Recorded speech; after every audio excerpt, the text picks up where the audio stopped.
तमाम तारीफ़ें रब्बे ज़ुल के लिए और करोड़ों दरूद व सलाम मोहम्मद सल्लल्लाहु अलैहि वसल्लम और उनकी आल पे। अल्लाहुम्मा सल्लि अला मुहम्मद व आले मोहम्मद। मुर्शिद साईं सरकार की तरफ से तमाम सुनने और देखने वालों को अस्सलामु अलैकुम व रहमतुल्लाह। आप सबको मुर्शिद साईं सरकार की सिलसिला सबस पोश बुखारी पर खुश आमदीद कहते हैं।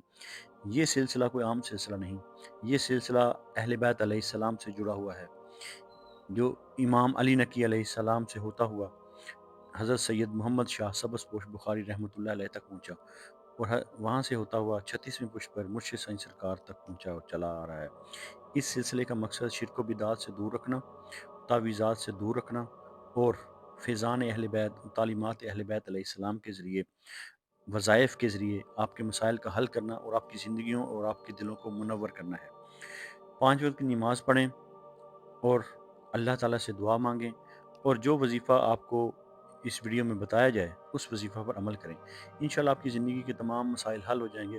अगर आपने हमारा चैनल सब्सक्राइब नहीं किया तो हमारा चैनल सब्सक्राइब कर लें, बेल आइकन को दबा दें और आगे शेयर भी ज़रूर करें, क्योंकि अच्छी बात को फैलाना भी सदका जारिया है। सदका को ज़िंदगी का मामूल बनाएं, 5 वक्त की नमाज अदा करें।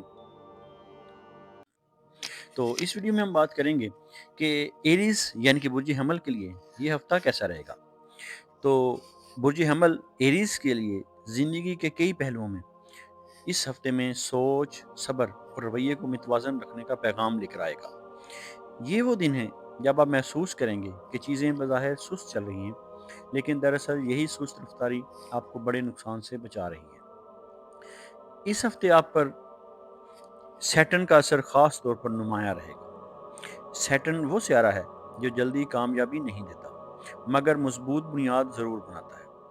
इसीलिए इस हफ्ते आपको बार बार अपने गुस्से, जल्दबाजी और फौरी रद्द अमल पर काबू पाने का इम्तिहान आएगा। अगर हम बात करेंगे एरीज़ के मजमूई आगाज़ की, तो हफ्ते के आगाज़ में एरीज़ के मिजाज में बेचैनी और इज़्तिराब बढ़ सकता है। आपको लगेगा कि लोग आपकी बात नहीं समझ रहे या हालात आपके काबू में नहीं।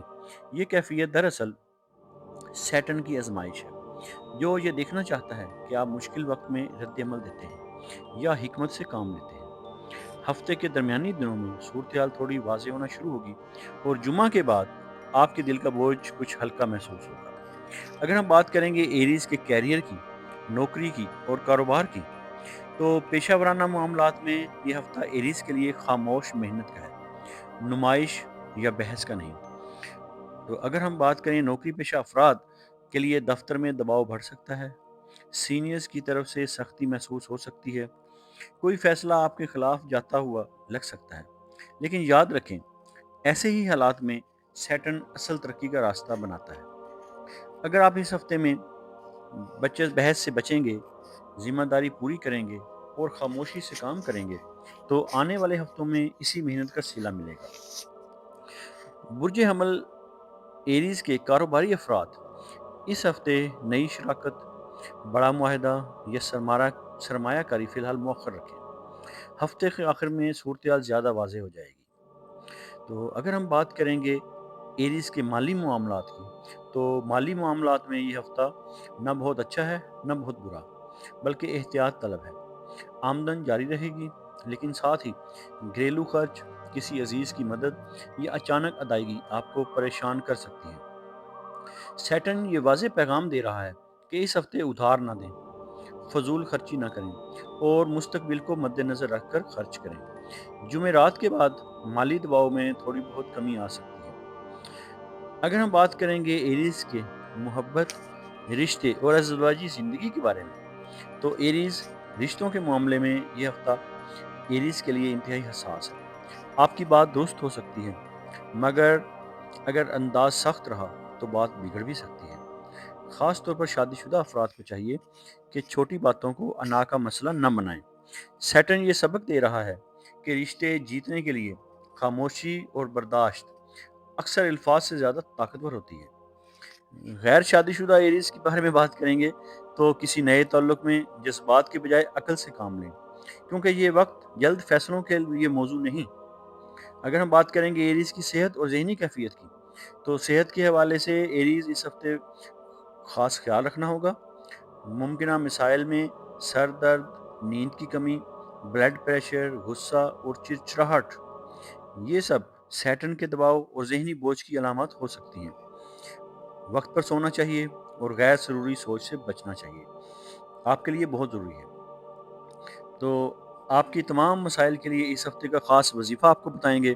تو ایریز کے لیے اس ہفتے کا وظیفہ ہے جو کہ نہایت مؤثر اور روحانی عمل ہے، کیونکہ ہمارے تمام وظائف جو ہیں وہ روحانی ہوتے ہیں اور اللہ تعالیٰ کے اسماء گرامی میں سے یا قرآن پاک میں سے لیے جاتے ہیں۔ تو ایریز کے لیے اس ہفتے کا وظیفہ ہے یا حلیمو، یا حلیمو 41 مرتبہ نماز عشاء کے بعد پڑھنا ہے، اور اول و آخر 11 مرتبہ درود پاک کا نذرانہ نبی آخر الزمان صلی اللہ علیہ وآلہ وسلم کی بارگاہ اقدس میں پیش کرنا ہے۔ غصے میں کمی لانے کی کوشش کرنی ہے، یہ وظیفہ بھی غصے میں کمی لائے گا اور آپ کے دل کو سکون دے گا اور سیٹن کے سخت اثرات کو نرم کرے گا اور فیصلوں میں ٹھہراؤ عطا کرے گا۔ تو ہفتے کے لیے یہ جو ہفتہ ہے، اس میں ایریز کے لیے خاص احتیاط کے لیے یہاں تک یاد رکھنا ہے کہ اس ہفتے جلد بازی سے فیصلہ نہیں کرنا، زبان پر کنٹرول رکھنا ہے، ہر بات کا فوری جواب نہیں دینا اور کسی بھی معاملے میں ضد سے بچنا ہے، کیونکہ سیٹن صبر کرنے والوں کو نوازتا ہے اور جلدی کرنے والوں کو آزماتا ہے۔ تو اگر ہم اس ہفتے کو سمرائز کریں گے تو ایریز کے لیے سیٹن یہ سکھانے آیا ہے کہ اصل طاقت غصے میں نہیں بلکہ برداشت اور حکمت میں ہے۔ اگر آپ اس ہفتے صبر اختیار کریں، اپنے رویے کو متوازن رکھیں اور دعا کو ساتھ رکھیں، تو نہ صرف یہ ہفتہ بلکہ آنے والا وقت بھی آپ کے لیے بہتر ثابت ہوگا۔